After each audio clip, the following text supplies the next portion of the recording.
안녕하세요. 코린이를 위한 트레이딩 채널입니다. 이 영상을 보시는 분들은 아마도 파이코인에 관심이 있으시거나 이미 채굴을 하고 계신 분들일 텐데요. 결론부터 말씀드리면 파이코인의 100배 상승 가능성은 분명 존재합니다. 재미있는 것은 파이코인이 지금까지 한 번도 제대로 된 거래가 이루어지지 않았다는 점입니다. 그런데도 전 세계적으로 4천만 명이 넘는 사람들이 매일 스마트폰으로 버튼을 누르며 채굴에 참여하고 있죠. 이게 말이 됩니까? 라고 생각하실 수 있지만 바로 이 점이 파이코인의 가장 큰 매력이자 특징입니다. 생각해보세요. 비트코인이 처음 나왔을 때 1만 원도 안 했던 가격이 지금은 10만 달러를 넘어섰습니다. 이더리움도 처음엔 몇백 원 수준이었지만 지금은 수천 달러에 거래되고 있죠. 이런 폭발적인 성장이 가능했던 이유는 무엇일까요? 바로 커뮤니티의 힘입니다. 초기에 이 프로젝트를 믿고 참여한 사람들이 있었기 때문에 가능했던 일이죠. 파이코인은 이 점에서 이미 대단한 성과를 이뤄냈습니다. 4천만 명이라는 숫자는 농담이 아닙니다. 페이스북을 제외하면 이렇게 빠른 시간 안에 이만큼의 사용자를 모은 서비스를 찾기 어려울 정도죠. 더구나 파이코인의 개발진은 스탠퍼드 출신의 전문가들입니다. 이들이 만든 기술은 기존 암호화폐와는 다른 접근 방식을 취하고 있습니다. 비트코인처럼 엄청난 전기를 쓰면서 채굴할 필요 없이 스마트폰만 있으면 누구나 참여할 수 있게 만들었죠.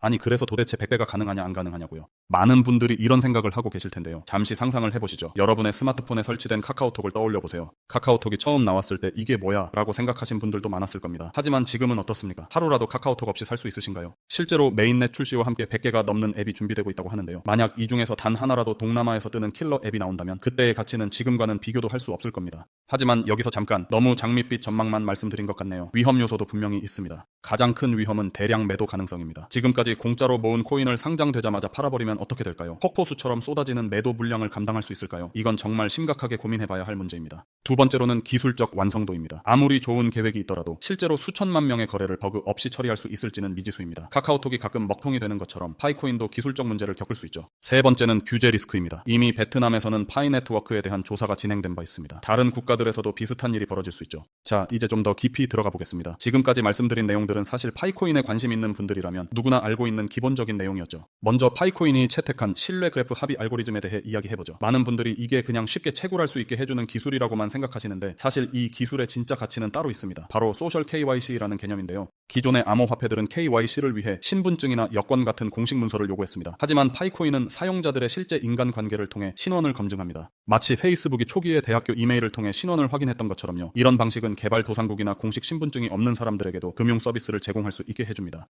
더 놀라운 점은 이 시스템이 자연스럽게 신뢰 네트워크를 형성한다는 겁니다. 예를 들어 A라는 사람이 사기를 치면 A를 초대한 사람과 A가 초대한 사람들 모두의 신뢰도가 떨어지게 되죠. 이는 마치 현실 세계의 신용평가 시스템과 비슷한데 블록체인상에서 이를 구현했다는 게 혁신적입니다. 하지만 여기서 중요한 리스크도 발견됩니다. 바로 프라이버시 문제죠. 이런 소셜 그래프는 결국 개인정보의 문제가 될 수 있습니다. 페이스북이 개인정보 문제로 홍역을 치렀던 것처럼요. 또 하나 주목할 점은 파이코인의 브라우저 기반 채굴 시스템입니다. 많은 분들이 모르시는데 파이코인은 실제로 여러분의 스마트폰에서 작은 규모의 연산을 수행하고 있습니다. 이는 단순히 출석 체크용이 아니라 분산형 컴퓨팅 네트워크를 만들기 위한 시도입니다. 이게 왜 중요할까요? 현재 AI 시장에서 가장 큰 문제 중 하나가 바로 컴퓨팅 파워의 부족입니다. 구글이나 메타 같은 대기업들이 AI 모델을 독점하는 이유도 여기에 있죠. 하지만 전 세계 수천만 대의 스마트폰이 연결된 파이 네트워크는 이론적으로 엄청난 컴퓨팅 파워를 제공할 수 있습니다. 이제 좀 더 현실적인 이야기를 해보죠. 파이코인의 실제 가치는 어떻게 측정될까요? 기존 암호화폐들은 주로 채굴 비용을 기준으로 최소 가치가 형성됐습니다. 하지만 파이코인은 이런 기준을 적용할 수 없죠. 대신 우리는 네트워크 효과를 봐야 합니다. 메칼프의 법칙에 따르면 네트워크의 가치는 사용자 수의 제곱에 비례합니다. 4천만 명의 사용자를 이 공식에 대입하면 어마어마한 숫자가 나오죠. 하지만 이건 모든 사용자가 활발하게 네트워크를 이용한다는 전제하의 이야기입니다. 현실은 어떨까요? 파이코인 사용자 중 실제로 매일 앱을 열어보는 사람은 몇 명일까요? 더 중요한 건 메인넷 출시 후에 실제로 거래에 참여할 사람은 몇 명이나 될까요?